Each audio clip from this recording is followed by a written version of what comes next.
नुकताच मोदी सरकार यांनी सौगात ए मोदी या नावाची घोषणा करून भारतामध्ये असलेल्या 32 लाख मुसलमान समाजाला ईदचं किट म्हणजे त्या किटमध्ये शिरकुर्मा असेल, खजूर असेल, साखर असेल आणि कपडे असेल, महिला असेल तर त्याच्यासाठी सलवार आणि कुर्ता असेल, सलवार आणि पैजामा, पुरुषासाठी पैजामा आणि कुर्ता असेल, अशा पद्धतीचा त्यांनी 32 लाख मुसलमानांना, भारतीय मुसलमानांना रमजानचं किट देण्याचं त्यांनी नियोजन केलेलं आहे। त्या विचाराचा, त्या किटचा आम्ही मूळ निवासी मुस्लिम मंचाच्या वतीने आम्ही विरोध करतो।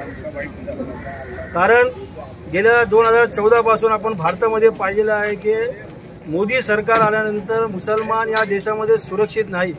मुसलमानावर सतत अन्याय अत्याचार होत आहे। मुसलमानावर मॉब लिंचिंगच्या नावाखाली मुस्लिमांची छळ होत आहे। मुस्लिमांना मारला जात, मुस्लिमांची जमिनी बळकवण्याचं काम सतत देशामध्ये सुरू आहे।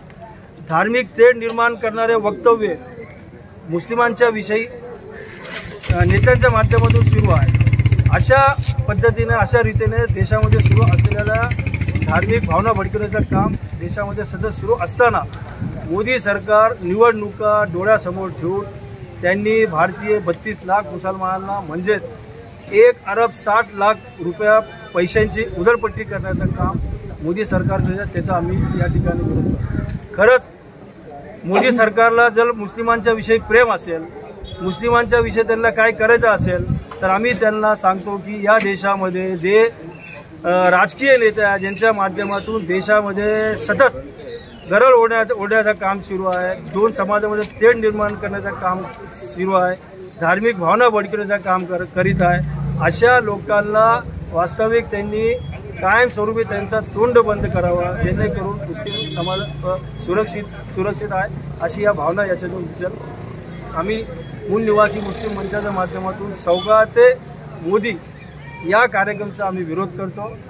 खरंच त्यांना जर काय करायचं असेल तर या देशामध्ये शांतता नांदावी, एकात्मता नांदावा, सर्व समाज बांधव एकमेकांचा आदर करावा, अशा पद्धतीने त्यांनी कार्यक्रम आणून समाजावर त्यांनी चांगला हे दाखवावा असा या ठिकाणी मी संदेश देतो। मी अंजुम इनामदार, मूळ निवासी मुस्लिम मंच अध्यक्ष।